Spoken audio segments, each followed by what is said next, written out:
Unapokuwa na fungus kwenye sehemu za siri na ukaziacha zikawa sugu, athari hizi utakutana nazo kwa kuto kupata matibabu ya haraka ama matibabu yaliyokuwa bora. Cha kwanza, tenda kutengeneza athari kwenye njia ya mkojo. Zikifika kwenye njia ya mkojo, tenda kuleta athari kwenye kibovu, kufanya maambukizi ya tezi kupitia kwenye njia ya mkojo, lakini pia tenda kutengeneza athari kwenye urethra, yani ile njia ya mkojo.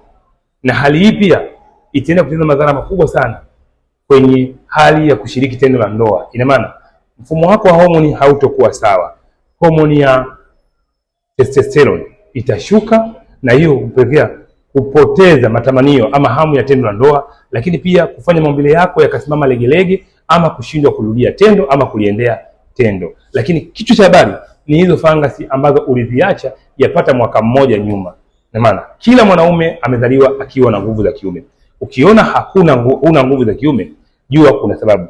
Moja ya sababu ni haya magonjwa ya zinaa yamekuwa ni sehemu kubwa sana ya kuharibu kwenye via vya uzazi, upande wa mbegu kwenda kuathiri mishipa, lakini pia tezi. Inawezekana ni wewe brother unapitia changamoto ya fangasi na zimekuwa sugu. Usipuuze, ni vyema ukawahi kupata matibabu yaliyokuwa bora na salama ili uweze kuondokana na hiyo changamoto. Hakikisha una comment, una like, una share ili wanaume wengi wapate kujifunza juu ya elimu hii ya afya ya mfumo wa uzazi wa mwanaume.